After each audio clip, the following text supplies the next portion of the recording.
yourself and leadership. What I would like to do is, start by asking you to see what kind of a cause or a concern that you are driven by that really brings out the who you are is and where you began really on this journey. How did you stumble across this whole idea? Well, starting with the first question first, I see, and I put it in my CV on the website, so my purpose is to help leaders become better leaders. That's my purpose in business. And that is my focus. The way that I stumbled on that was that I spent the best part of 30 years as a leader, first of all in the big corporates, and then as an entrepreneur, where I started up my own companies, I think 8 in all. But what really changed things for me was in 1998, when I got the opportunity to learn to coach. And I was invited, while I was still CEO of my own company, which was a technology company, I was invited to spend 4 days a month chairing a group of other chief executives in their executive development. And that was when I really started to learn and become more aware of what leadership was. Whereas before, in the previous 30 years, I'd just been a leader, subconsciously going from one experience to another, learning some things, learning the right things sometimes, learning bad things sometimes. But I'd never really been conscious of the fact of what it was about developing as a leader.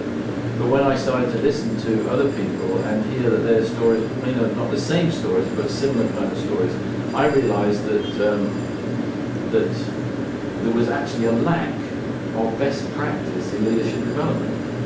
That leadership development in the main was about sending people to go and have an experience. But there was never really any subconscious thought, conscious thought about what was going to be done with that learning in order to change behaviors and so on and so forth. And the other thing was that with all these other leaders, and I realized it for myself as well, was that all the issues were about people. So they came up time and time again with the same kinds of issues, and then they had people around and help them solve it, but they had the same issues again next time. And the reason we came to eventually was because they weren't changing their behaviors in order to be able to address those situations differently the next time they came around. So you mean to say circumstances were not so important, but people and their mindsets were Absolutely, absolutely. So, it really came down to people. And I, as an engineer, it took me 30 years to find that out. How much of your engineering helped you? It helps me sometimes because it allows me to put things into order, I guess. But sometimes it gets in the way as well, because I'm trained to think logically and analytically, and that actually inhibits my ability to think intuitively, by insight, and so on and so forth. I mean, it's getting better as time goes on because I practice at it, but it's still, that training is still there, and sometimes it's good. So sometimes skills could be improved. Absolutely, yeah.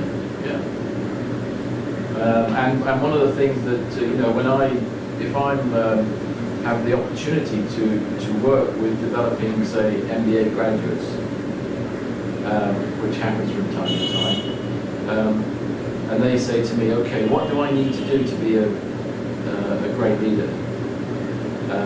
And what I've learned to say to them is as a sort of a mantra, so that to maybe help them remember, is, okay, you've got the toolbox, you've got your MBA, you've got the toolbox, but the 4 things that you need to be a great leader is, if I give it you in 1 word, it's awareness.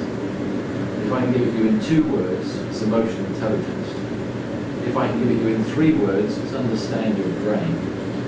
And if I give it in 4 words, it's live beyond your ego.